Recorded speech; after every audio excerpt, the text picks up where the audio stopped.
नमस्कार दोस्तों, हमारे लाइक डायमंड हीर चैनल में आपका स्वागत है।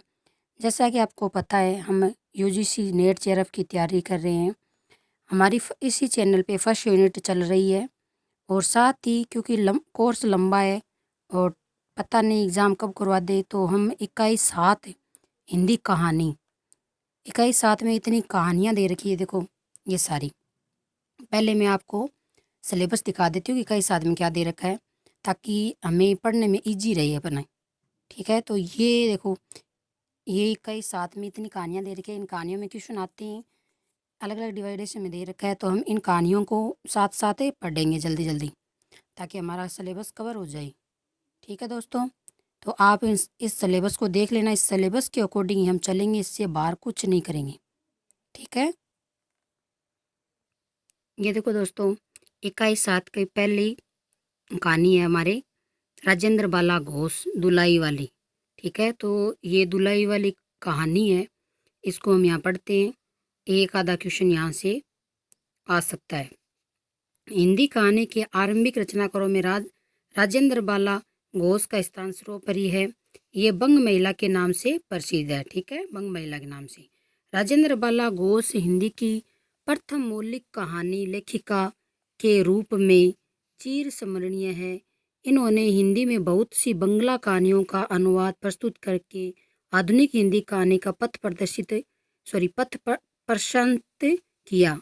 इन्होंने बाद में कुछ मौलिक कहानियाँ भी लिखी, जिस इनमें दुलाई वाली प्रसिद्ध है।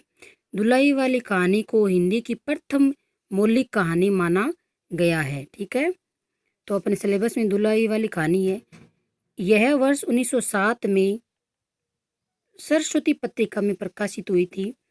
स्थानीय रंगत, यथार्थ चित्रण तथा पात्रानुकूल भाषा की दृष्टि से यह कहानी उत्कृष्ट है। ये देखो, कहानी के पात्र है दुलाई वाली में, एक तो वंशीधर है, एक नवल किशोर है, एक जानकी देवी। ये यूजीसी नेट जेआरएफ में 2 क्वेश्चन ऐसे पात्रों के क्वेश्चन निकलते हैं। 2 ये मिलान वाले चिन्हों में आते हैं, तो हम देख लेते हैं। यहाँ वंशीधर कहानी का मुख्य पात्र है, जो इलाहाबाद का रहने वाला है।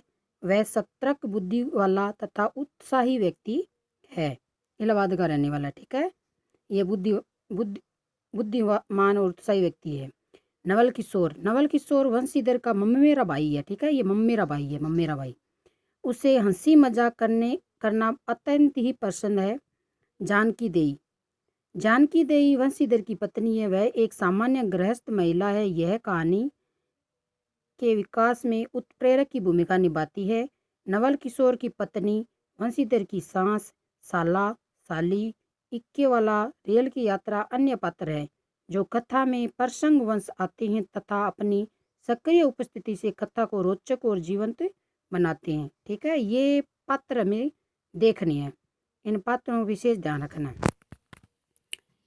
दुलाई वाली कहानी की समीक्षा।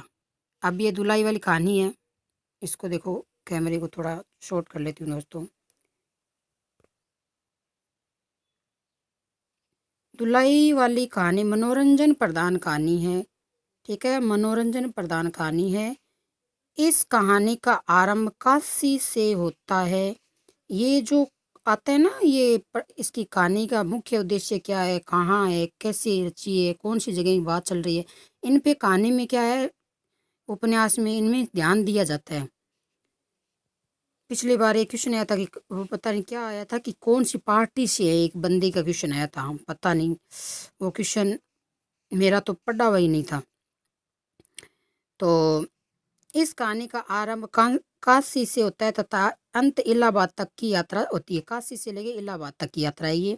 कहानी में नायक वंशीधर मुलगसराय से लेकर इलाहाबाद तक आने वाली रेलगाड़ी में अपनी मित्र नवल किशोर को खोजता रहता है, किंतु वह कहीं नहीं मिलता। अंत में एक बूढ़ी औरत का वेश धारण करने वाला नवल किशोर जब अपने मुंह से दुलाई हटाकर अपना चेहरा दिखाता है, तो वहाँ भेद प्रकट होता है कि वही वंशीधर का मित्र नवल किशोर है, जिससे आरंभ में वंशीधर खोज रहा होता है। तथा कौतुक का दृश्य उभर कर सामने आता है। फिर वे सभी हंसते बोलते हुए इलाहाबाद में एक साथ अपने अपने घर आते हैं। आलोच्य कहानी की कथा वस्तु बहुत साधारण है, किंतु इस कहानी की घटनाओं को रचनाकार ने बहुत सुंदर ढंग से नियोजित कर औत्सुक्य, यानी औत्सुक्य का मतलब होता है जिज्ञासा, उत्पन्न कर दिया है। यह जिज्ञासा अंत तक बनी रहती है कि नवल किशोर और उनकी पत्नी कहाँ रह गए। अंत में जिज्ञासा का समाधान होने पर रचनाकार ने विवेक और उसकी मौलिक कल्पनाशीलता की कुशलता का परिचय मिलता है। ठीक है दोस्तों,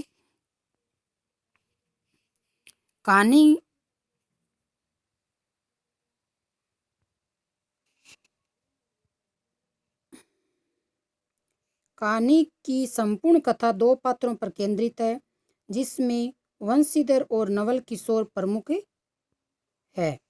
वंशीधर और नवल किशोर दोनों इलाहाबाद के रहने वाले हैं। नवल किशोर वंशीधर का ममेरा भाई है, लेकिन दोनों के बीच मित्रता का गहरा संबंध है, क्योंकि पात्रों में वंशीधर की पत्नी जानकी देई और नवल किशोर की पत्नी, जिनका नाम नहीं दिया गया है, जो कथा के विकास में अपनी सक्रिय भूमिका निभाते हैं। ये दोनों कहानी को रोचकता और गति प्रदान करते हैं।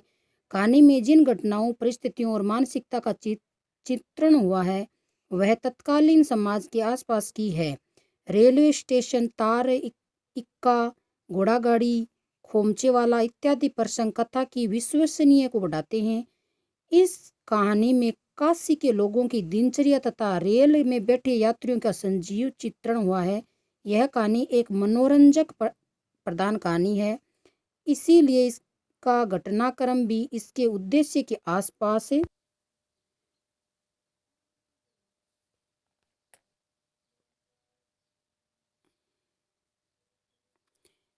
उद्देश्य के पास घूमता रहता है।